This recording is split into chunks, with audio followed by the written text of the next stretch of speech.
You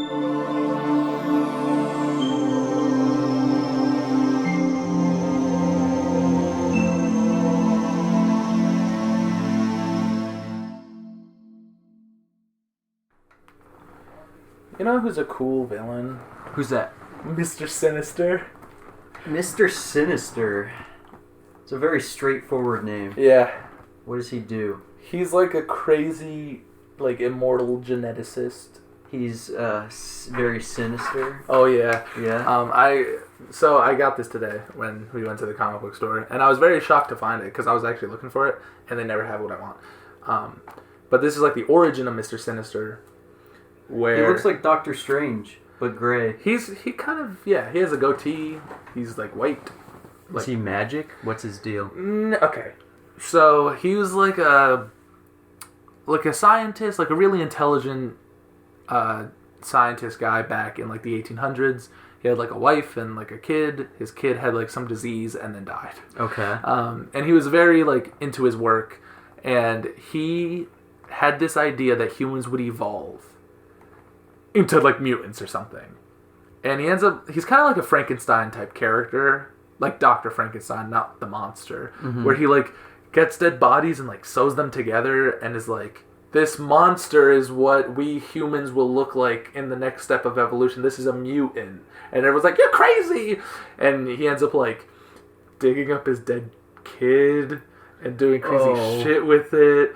Reanimates it? Kind of. And then his wife is like, you're crazy! Like everyone else. Is it supposed to be a Frankenstein kind type of, character? yeah. Okay. And then his wife ends up dying, and he's like, I'm so sorry, Rebecca, or whatever. And she's like, Nathaniel, his name's Nathaniel. He's like, Nathaniel, I loved you, but, like, I can't forgive you because you were, like, utterly sinister. Like, the last thing she says to him is sinister, and then she dies, and he's like, oh, I'm Sinister. That's my name now. And then Apocalypse comes to him and is like, you will, like, create a perfect, like, what? No, I was just looking at the cover. Sinister looks, is that Apocalypse in the background? I think so, yeah. He looks like Thanos. Yeah. Okay. What does he say?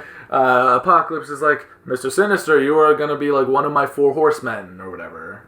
And Sinister's like, okay. But then eventually he's like, I don't think Apocalypse is a good guy to hang out with. Oh, really? Yeah, he's like, I'm evil, but I want to kill Apocalypse and maybe, like, take over the world or whatever. So he's like, I will create a perfect human being to fight and kill Apocalypse. So he takes Jean Grey's and Scott Summers' Cyclops' DNA. How does he get their DNA? He's like, yeah, sure. He's like, really? Okay, so they have a kid. Okay, no, I lied. So Jean... Do you even know? I do. So Jean eventually dies in this book, The Dark Phoenix Saga. And Cyclops is really distraught about it. And then this woman named Madeline Pryor comes out, and she looks like a clone of Jean Grey. And Scott's like, that's weird. So then they get married. So Scott marries the clone of his dead wife. They have a baby. And then that baby is taken into the future and used by Mr. Sinister to be the ultimate weapon, and that baby is Cable.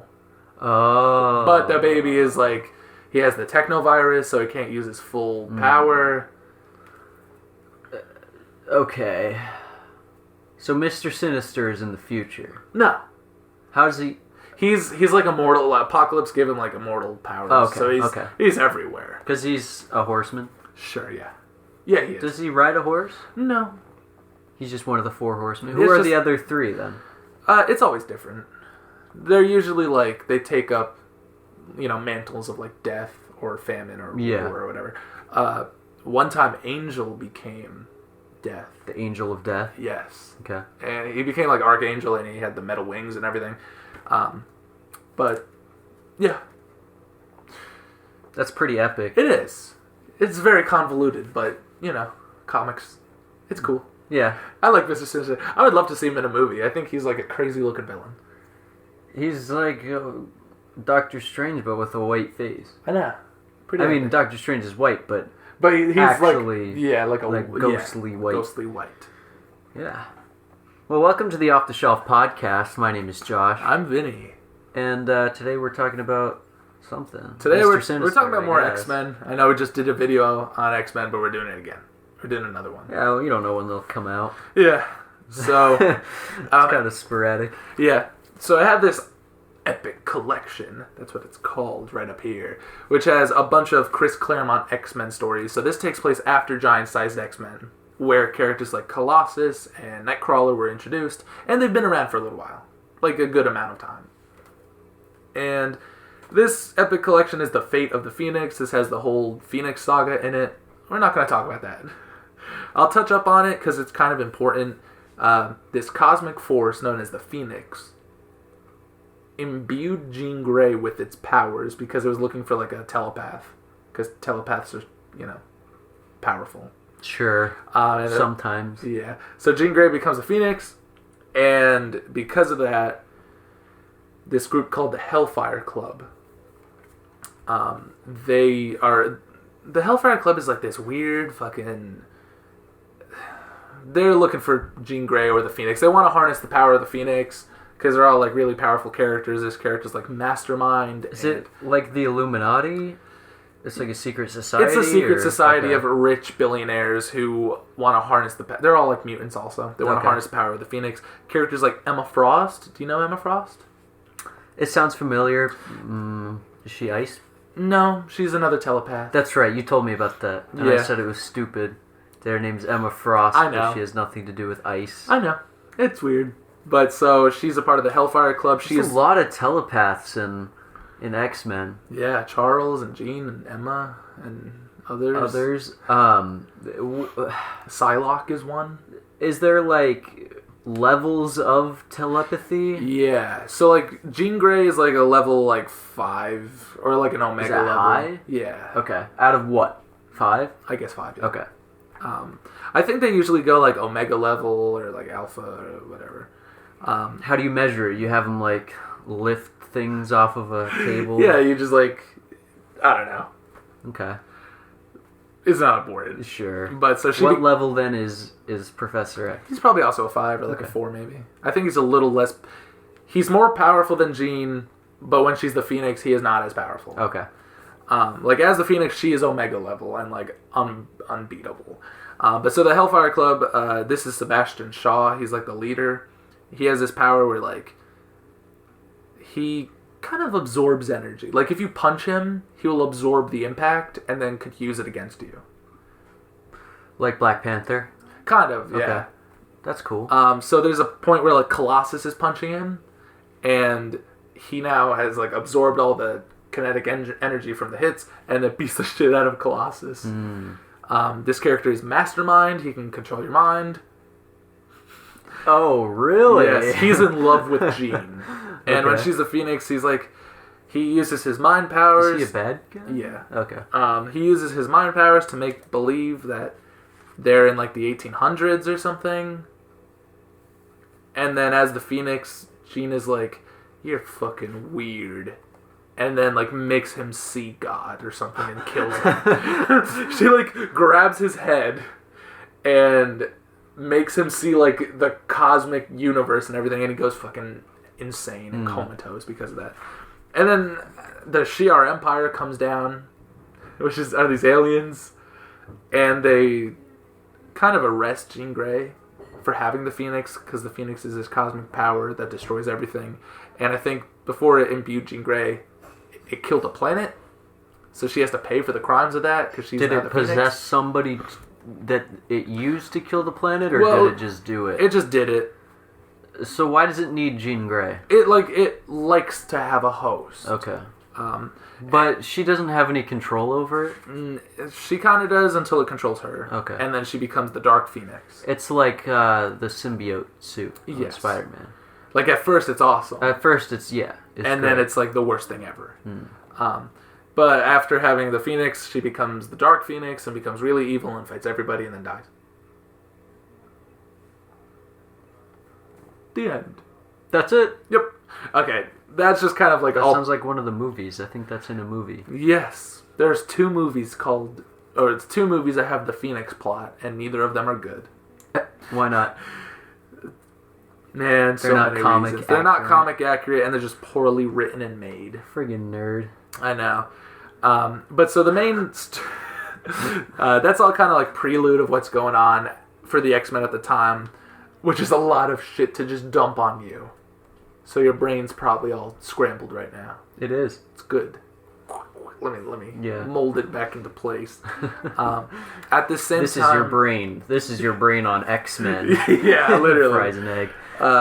Also, at this time, a new X-Men joins the group, Kitty Pryde, who is a young mutant. She's right here. A young Jewish mutant who could walk through walls. That's right. You told me about her. And at the time, she has had, like, so many different names. She's been, like, Ariel and Sprite, which I think are horrible names. And then she has the name Shadowcat, which I kind of like. It works Shadowcat's cooler than Kitty Pryde. Well, that's just her normal name. Her name is, like, Kate. Her name is Kitty Pryde. Her parents were like, hey, what Well, if we named our kid Kitty Pryde? Her name's Catherine. Catherine Pryde? Or, like, Kate or something. But she goes by Kitty because she's, like, 13 or whatever. Sure. She's the youngest member of the X-Men, and she's, you know, getting thrust into this weird world of Nightcrawlers and Colossuses. Yeah. What is the name Kitty Pryde? That's her actual name. Her last name is Pryde? Pride. Okay, never mind. Wow. I was going to say, what does that have to do with, like, walking through walls? No, that's just her normal But most name. of their names don't have a lot to do, like, Yeah. Nightcrawler. Yeah. I mean, I guess Colossus, because Cyclops. he's big. Cyclops. He has, like, an eye. He's got one eye. Okay. Laser eyes, I take sure. it back. And then there's Jean Grey, who is, like, Marvel Girl. Jean Grey, does she wear gray jeans? Probably. That's just her name? Yeah. Okay. But So so some of them just go by their regular name. it's just Jean. I mean, she had the... And Kitty Pryde. No, she goes by Shadowcat. That's her superhero Okay, name. I was confused. So Kitty... But you always call her Kitty Pryde. Well, yeah, it's just... But that's just her regular That's just her name. That's normal not her name. hero name. Kitty Pryde is her normal name. Got it. I get it. Shadowcat's her superhero name. I understand. Jean Grey's her normal name. Marvel Girl is the worst name I've ever heard, but she used that name in the 60s. She goes by Phoenix. And she goes by Phoenix, Okay. which is a way cooler name and costume. So, let's get a little simple. Yes. Break this down for me. Alright, so Kitty Pryde is introduced to the X-Men, and she's the youngest member, and she's, you know, learning about everybody's abilities, becoming friends with them. This is written by Chris Claremont, and like I said in our last X-Men video, he really infused like a lot of real things into these characters. So they're more than just characters on the page. Like Storm is claustrophobia, right? Colossus is a painter, which I think is really interesting. It doesn't really come up too often, but he's always painting or sketching or something, and I like that about his character. It's a very gentle hobby. It is, for such a big... Like, at his core, Colossus is a very gentle person. Yeah. But it'll also, like, rock your shit. You got Nightcrawler here, he's like the jokester of the group, and he's always trying to be friends with everyone, probably because he looks so different and grotesque. And they hate you if you look different. Yeah, I mean, the X-Men don't hate you, but the humans do. I don't know, didn't they send all the Morlocks down into the sewers? Well, yeah, but not Nightcrawler. Yeah, but that's what I'm saying. Yeah. They hate them because they look different. Okay, the X-Men didn't send them down in the sewers. They found them in the sewers and left them there. They're like, this is a good place for you. Yeah, just like, the Yeah. mansion's too crowded. Yeah. And we'll we'll... have like 30 rooms open. I know. You could let some of us up. Damn, at the rate Charles is killing his students, there's always like a new room available. Yeah. So Nightcrawler's like best friends with like Wolverine and Colossus and everything. And when Kitty joins the team, he's like, oh, I want to become friends with her. Not because he wants to bang her or anything. He just wants to be friends. He doesn't. He just wants to be friends. But Kitty has never seen a mutant who's ugly. So she's really like disgusted by him. And Kurt's always like trying to be nice and everything. And she's like, get away from me. You're weird. Where's like Beast? Is he in this? He's not in this. Beast is a member of the Avengers at this time. Really? Yeah, he joined the Avengers. He graduated, I guess. Which team? The normal one. Oh, okay. Or the West Coast. Either the good one or either the bad one or the worst one. Okay. But good for him. But good for him. Yeah. I guess Chris Claremont just didn't want to fucking write about it. Sure. He's like, get him out of here. We already got one blue guy. We don't need two. So the main story in this book that I want to talk about is X-Men Days of Future Past, which is a huge event. And, with the title of Days of Future Past, it sounds like a big time, catastrophe. Yeah. Probably like 20 issues long. No, it's like 2 issues. It's like 50 pages. For like this epic sounding story that got a full movie about it. It's like 50 pages long. Really? Yes. Huh. But after rereading it, it's really good. I really like it. Is it important? Yes. Okay. I mean, yes and no. Okay. It's kind of because Chris Claremont was writing X-Men and he did the Phoenix Saga and he was like, well, I'm never going to top it. And then it was like, well, let me try. And he just did this fun little story that's actually really depressing at its core. Mm. So it is like 20 years in the future. Or more than 20 years.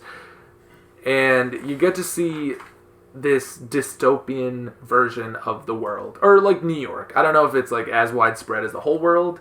But it's like this Mad Max crazy dystopia. Like that one, was it Hawkeye and Wolverine? Yeah, the Age of Ultron.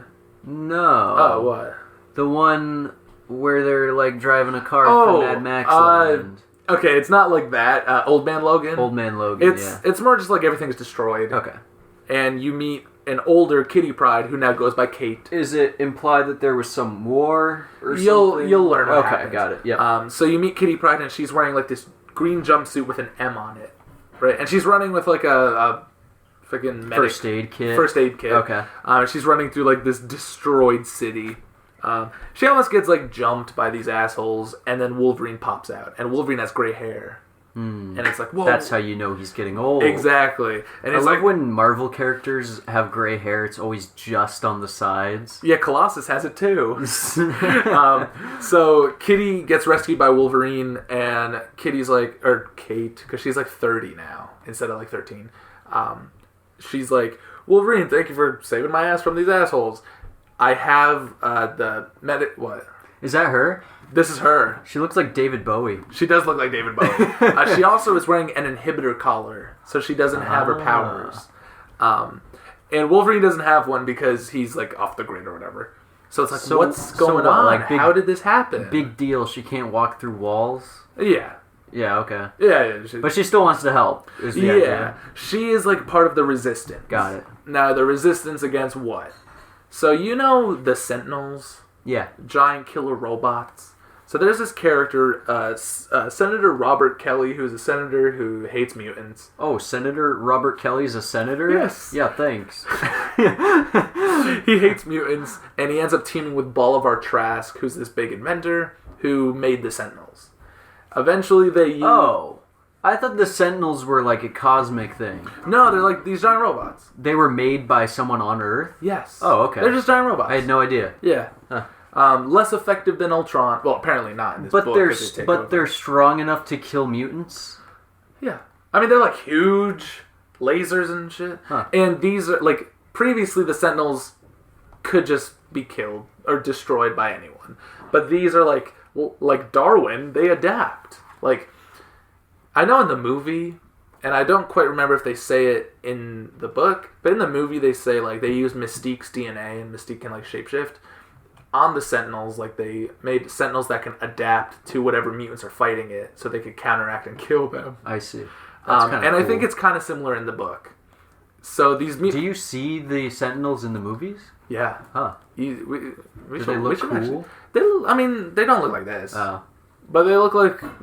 I kind of like the way they look. Me too. It's like silly comic booky, but it's also kind of scary. Like, if I saw that, awesome. I'd shit my pants. Oh, definitely. If I saw any of this. Yeah. Yeah. I love this dystopia because it's so horrifying. Like, there is a subway... Like, there's the mutants and the humans. And the mutant... That's why she's wearing a big M on her jumpsuit, because she's a mutant. And she's one of the mutants that hasn't been murdered and is working along... She's working alongside the Sentinels as kind of like a slave. So they have like the mutant slaves, and then the humans, and then the Sentinels, right? But they don't let the mutant slaves use their powers at all? No. Okay. They're just like, you know, doing... Just regular people that they... Yes. Okay. That they keep around for like whatever work they need done. You get to see, and this part's so sad. You get to see Kitty walk through a cemetery, and so you get to see a bunch of names on the tombstones, and you get to see that Cyclops is dead. Nightcrawler is dead. What is Cyclops' real name? Scott Summers. Oh, okay. And Nightcrawler is Kurt Wagner. I should mention that. So you could look right here at all the tombstones. Poor Ben Grimm the Thing. Oh, they got no. Mr. I think like all the Fantastic Four were killed. In that cemetery, though? Well, this is like all mutants just and the superheroes. Collective cemetery. Okay. Yeah. Angel, Nightcrawler. Did they Professor get X. Mr. Fantastic? Yeah. Really? Human Torch. How Invisible did they? Woman. I don't know. Just with the Sentinels that can change and adapt? Yeah. Huh. They got like everybody. Like you'll see the Resistance. It's like 5. Oh. It's like there's only like 5 mutants left. And of course, Kitty ends up meeting up with them. And the last remaining mutants are Storm, Colossus, Kitty, Wolverine, and Magneto. And Magneto's in a wheelchair, like Charles. And I should also... So why do they keep just them alive? I mean, like, there are other... This is just the X-Men that are alive. Like, right. There are other, I get that. I guess they submitted. Like, they were... Oh, I see. Okay. They stopped putting so up they a were fight. the only ones that... Okay. Yeah. Except for Wolverine, because he doesn't have a collar. Yeah. So he was just strong enough to not die. Okay, so Kitty meets up with... Or Kate, as I should say. Meets up with Storm, Colossus, Magneto. And there's 2 other characters along for the ride. But this is the first time one of them has been introduced. And the other one's not an X-Men. Okay. So the new one that has just been introduced is Rachel Summers, who's the daughter of Cyclops and Jean. She's also like a telepath or whatever. And then there's Franklin Richards. Isn't Cable the son of them? Yes, but this is a different timeline than the Got Cable it, one. okay. So in like every timeline they have a different kid or whatever. Sure. Is she just as strong or no? She's more like Jean, like telepath and telekinetic than like Cable. Okay. And then there's Franklin Richards, who is the son of the Fantastic Four. Mm-hmm. And he's like omnipotently powerful. Yeah. So. Yeah, we've talked about him. Yeah, but they all have an inhibitor. But he's an adult. We've never seen him as an adult. I know, here before. he is. Usually Okay. he's like 4. Yeah. And here he's like an adult man. Does he still love Spider-Man? Oh, yeah. But Spider-Man's probably dead. Oh. It's really sad. Also, I should mention Kitty and Colossus. They eventually like start up a relationship. Like in the normal continuity, not just in this dystopian timeline. But here they're still together. Which I think is kind of nice in this very bleak story. Yeah. And so they have a plan, right? And their plan is like, I love Magneto in the wheelchair. So he replaces Professor X, essentially. Yes. Okay. He's like the Professor X of this story. Is he in a wheelchair for any specific reason? I think he's just really old. Okay. Because, I mean, if Kitty Pryde's 30, and when she was 13, Magneto was like 70. Yeah. Okay. He's pretty old. Does he move the wheelchair with his brain? No. With his metal power? No, because he has the collar on. Oh, man, yeah, I forgot. Yeah. But they end up getting, like, Kitty ends up stealing this, like, a key to kind of unlock the collars. Is the collar not made of metal? It's not. Oh, it might be. But with it on. But it inhibits the metal power, so Yeah. I guess you wouldn't be able to do anything about it. So they end up unlocking the collars for Rachel and Kitty. Or maybe not for Kitty, but for Rachel. How do they do that? They just... Kitty steals a thing, like, a key? from the Sentinel. Because since she's, like, working in the same area with the Sentinel, she's ended up to, like, sneak around, I guess. I don't know. Yeah. She steals it, and they unlock Rachel's collar. And Rachel can, like, use her mind powers to send someone's consciousness back in time. So they end up sending Kitty back in time to when she was only like 13. So here she is finally back in the past, but really like our present, I guess. And all the X-Men are alive. And she's like, at first, she's just like normal Kitty. Like her consciousness, I don't think like has gotten fully back yet. This is just like the moments before her consciousness hits. So you get to see the switch Yeah. when she enters her old body. Exactly. Huh. And so she, at the time, Kitty is in the danger room with all the X-Men, the death room. And they're all training and everything. And then Kitty, I think she gets like injured or something and gets knocked out. And then all of a sudden her consciousness, gets in her body. And she wakes up and, she sees everyone still alive. And one of my biggest character development things that I love about Kitty is, like I said, originally she didn't like Nightcrawler because he was ugly and scary. And the first person she hugs when she wakes up is Nightcrawler. Mm. So you get to see, like, over the years, like, leading up to the dystopia, they grew this, like, bond. And so she's really happy to see everybody, and she's like... Well, they've been a team for a while. Exactly, since, yeah. After this. And so Kitty is like, okay, I'm from the future. And everyone's like, okay. They're like, we've seen a lot weirder stuff. Yeah. So that's okay. At first, they're like, that's a little weird. Prove it. I don't even think... Like, she does prove it. She's like, all right, well, Senator Kelly's going to team up with Bolivar Trask. They're going to murder all the mutants and superheroes. They're like, we don't know who any of those people are. No, Senator Kelly's been around. They've all been around. Okay. So she's like, we need to stop them from making these killer sentinels. And so Rachel sends Kitty back in time to, like, a few days before they make the evil sentinels, like the killer ones.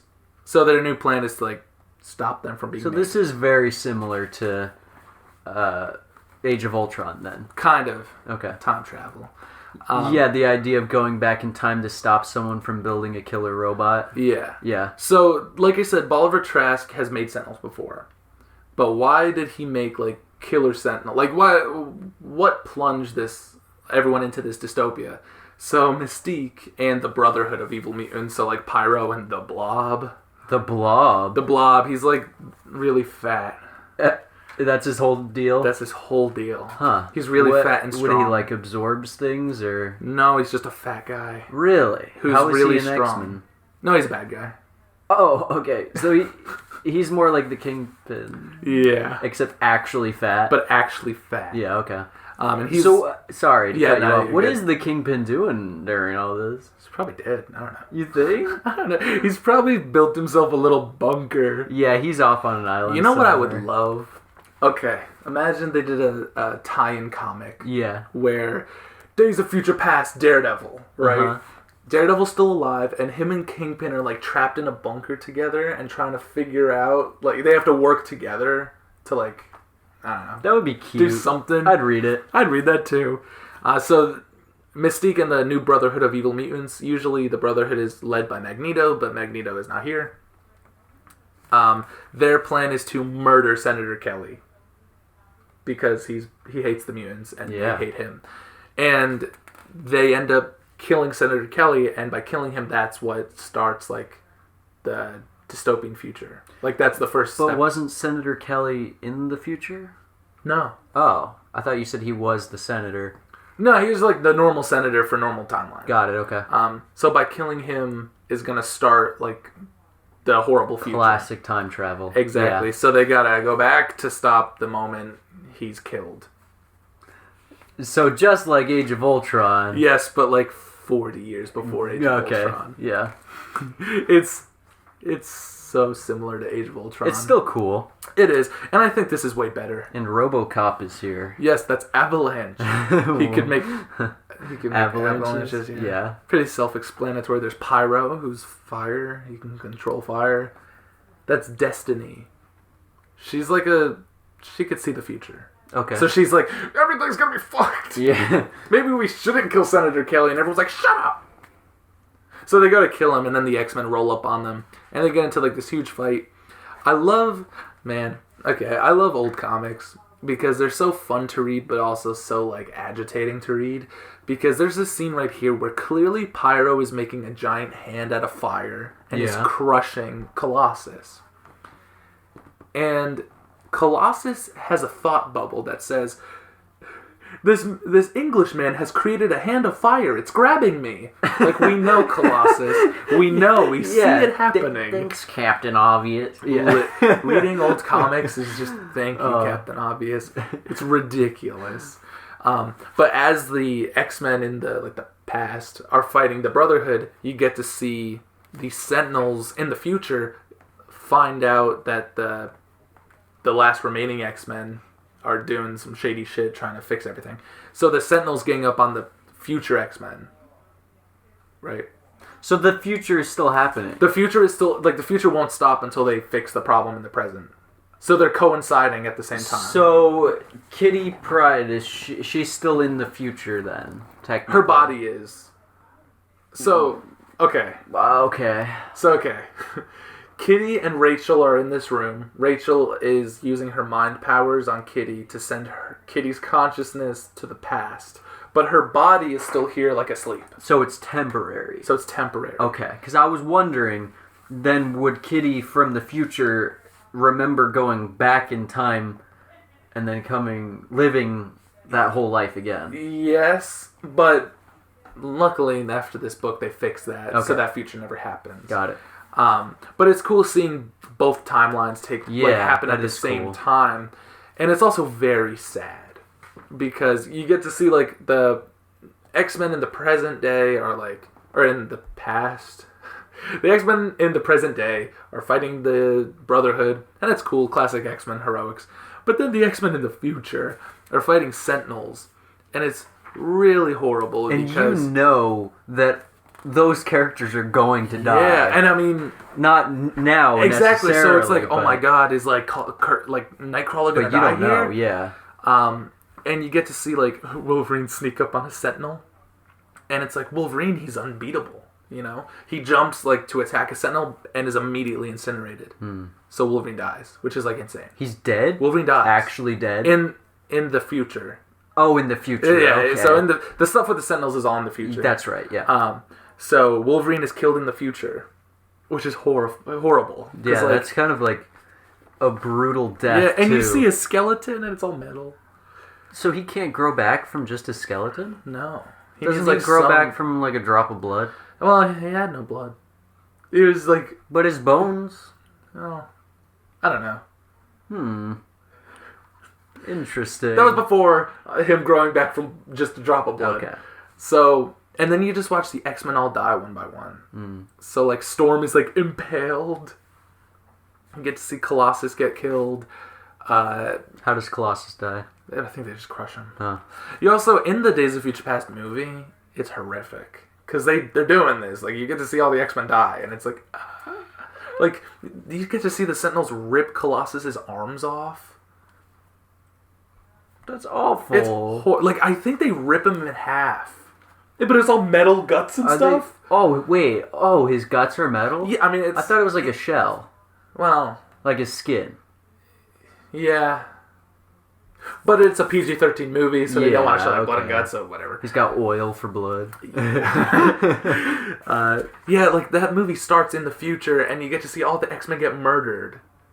And like the Sentinel grabs like Iceman and just like breaks his head off. So it's just like he decapitates Iceman. So it's just an icy head, just like sliding on the floor. It's so sad. But then, so all the X-Men are dying in the future, while Rachel and Kitty are still in this other room. And she's like Rachel's protecting Kitty, making sure that she doesn't die. Because if she dies, then it's all fucked. And in the present with like the X-Men and everything, luckily they stopped the murder of Senator Robert Kelly, and the future stops, like ceases to happen. So because they killed this senator, they decided that they needed control over the X-Men, basically? Yeah, and like all mutants. Okay. So they're like trash. All superheroes. Yeah. Not just... Like it's because of Thing and Fantastic Four. And that's kind of it. Like they just stop the horrible future. And it's like a classic, very simple, short story. That I think is very fun. And the rest of the stuff in this book is just like other X-Men things that were happening at the time. Like there's a Nightcrawler story and everyone gets a little story in here. It's very cool. And Kitty Pryde's always been one of my favorite X-Men. I don't know. I love her and Colossus's relationship. They're probably my favorite X-Men couple. I like them together. And even though like Colossus dies or whatever in the future of Days of Future Past, I don't know. I still like to know that they're still together, Yeah. even if it's sad. I like when they have the contrast of big, strong characters being very genuine and soft and Me too. kind. There's Like the Thing and Yeah, Beast and and all yeah, of them. me I mean, not too. the Hulk, but ooh, yeah. most of them have that trait. And I don't know. It's just cute. Yeah, I like agree. it.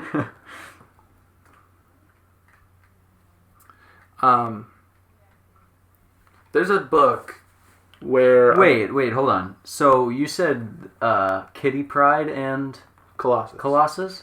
But isn't she like 13? Well, they don't get together until she like ages up a little bit, and he's only like 17. Oh, okay. Yeah. When they first meet? Yeah. Are you sure? Yeah. Okay. Or he's 18. It's a little, Yeah. But by the time they get together, she's like, a little more she's legal. Like, yeah, okay. She's like 15. No. Oh no. I know. Let's cut that out. Yeah. But yeah, this was like a classic chapter in X-Men history. In like the 90s, Colossus dies. In a book we'll never talk about, so I'll just spoiler it now. Colossus dies. Why won't we ever talk about it? It sucks. We talk about books that suck all the time. You're right. I don't own it. Oh, That's okay. it. There you go. The truth comes out. Maybe I'll buy it and we'll talk about it. But even still, tell me what Yeah, happens. so there's this virus called the Legacy virus. It's not the same virus that Cable has. It's a different one. Right, that's the techno The Technovirus. This is the Legacy virus. The Legacy virus is like AIDS. Is it? But in just what for way? mutants. It like kills you. Okay. It could be any virus. Is it sexually transmitted? I don't know. I don't think so.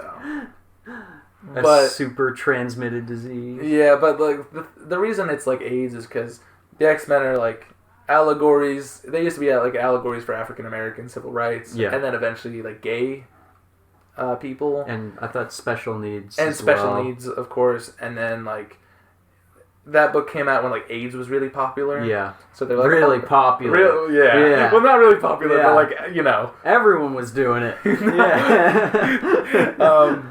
Stay protected. So then, like, they wrote a story with the Legacy virus, and Colossus's sister, Ilyana Rasputin, gets it. That's the most Russian name. Oh, yeah. Ilyana Rasputin. Yeah. Colossus' name is, like, Piotr Nikolov, like, some crazy name. But she gets the Legacy virus, and she dies. And the Colossus cures the Legacy virus, but, like, dies also. Why does he die? Because I don't know. If he cured it. They needed a tragic... He doesn't die from it, but in the process of, like... Got it. Whatever, he dies. Which, of course, makes Kitty really sad. Because they were dating at the time. And he's dead for a while. And then in, like, the early 2000s, they finally bring him back. And it's so cool. We'll talk about Astonishing X-Men when he comes back. Because there's, like, this one scene where he's back. And he's shirtless and he's metal. And Kitty sees him and is like, like just shocked that he's alive. Because he's been dead for like at least 5 to 10 years. X-Men is like the biggest, best soap opera I've ever read in my life. Character dies, don't worry, just wait 10 years. Yeah, they're just in a coma. Yeah, this character has AIDS and this person's crippled and like there's all these different romances. So what would you give this book? Days of Future Past, I give like a solid Kate 8.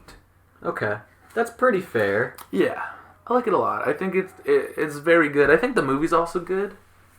I'd say we should watch the movie, but there's a lot of like prelude to the Days of Future Past movie you need. Like 7 other movies. Let's watch them all. Watch them all right now. Binge them. Describe every scene as it plays out on all the right, podcast. in the Days of Future Past movie Yeah. or in X-Men 1? Well, we'll watch them and do it as we watch it. Okay. Yeah. We should do like reviews of the X-Men movies. Let's watch all of them. Yeah, and then do a review. Yeah. Okay. All right. Is that it? I think so. Those are all my thoughts on the book. Okay. Very good. I enjoyed it. Yeah. So it seems like an interesting story. It is. I'm intrigued by time travel. I think Me I think too. it's very overplayed, but you can still You do can it do in a cool cool stuff way. with it. Yeah. Well, thank you for listening to this episode of the Off the Shelf podcast. We've really enjoyed having you here with us, listening to us talk about X-Men Days of Future Past. Mm-hmm. Go read it if you want to. Or don't. Or don't. You could just listen to this. Yeah. We pretty much covered everything in it. There's other X-Men books, too, you could read if you don't like the classic ones. Yeah, there's better ones. Maybe. Yeah. I think so. And there's worse ones. Yeah, read them all. Yeah. Figure out which ones you like. Read them Don't let all. us tell Try you. not to get a headache. Yeah. That's my challenge. Yeah. Yeah, I will say, like, I just picked up this huge book, X-Men Grand Design. Giant. It is giant. I don't even know. Like, it seems impractical to read a book that I know, big. but, like, I love it. It's like a retelling of all classic X-Men story. Man, even the page coloring is like... I know. Was it natural page color when you got it? Or No, this is just how it comes. Okay. But I love it. I think it's a really cool, like, Can I simplification. feel the pages? Yeah, I love how the cover of the book feels. It's like a newspaper. It is. That's the size cool. of it. I definitely recommend Grand Design because it's like a cool, just retell, like a Reader's Digest of X-Men. So, okay, what is this exactly, though? It's like, Is this like the first couple, or what? it's like a retelling of all, like the original Stan Lee and Jack Kirby. Is it redrawn, too? Yeah, redrawn, retold by a new author. The author and the writer are the same. Ed Piskor. Interesting. Maybe we'll talk about it one day. Kind of like the way it looks. Me It's too. very It's cool. It's very funny. It looks funny. It's funny. It's a fun little bit. Like, if you want to get into X-Men and don't want to read, like, the classic Stan Lee books, read Grand Design. Because it's cool. It's like the... and I don't know if this is a fair comparison, but it's like the new frontier of X-Men. Kind of. It Just to you know kind what? of tie in Yes. new readers. Is that To give you, like, everything you know about the classic stories. Feet. Yeah. It's a cool story. I love Grand Design. There's like 3 volumes of it also. I wish they would grand redesign... Man, what's his name? Gambit? No. Oh. The big guy with the red suit. He's in Deadpool. Juggernaut? Juggernaut. I wish they would grand redesign Juggernaut because his helmet looks stupid. I love this helmet. Why is he so big? He's in X-Men 3 and he has a different helmet. Yeah? Yeah, he looks bad. It's like styrofoam, right? Probably. I think I've seen that movie. Yeah. Probably have. He's like, I'm the Juggernaut, bitch! Yeah, he's like, oh, I'm the Juggernaut. He's actually eh? fighting Kitty Pryde at that moment, and Really? she phases him in the floor. So he's Yeah, like I've half in the seen floor, and he's that. like, don't you know who I am? I'm the Juggernaut, That's bitch! like one of the only X-Men movies I've seen. Yeah. I remember watching It's that like movie. a middle movie? It's the 3rd one. Oh, The okay. end of that trilogy. I don't know why I didn't watch the first one. And, maybe I did. she, like, phases him in the floor, and I was, like, really young when I watched it, and she calls him a dickhead. And I was like, bad Can't word. say that. And then she's like, and then he's like, I'm the Juggernaut, bitch. I'm like, that movie's kind of bad. Is it? We should watch it. Okay, we will.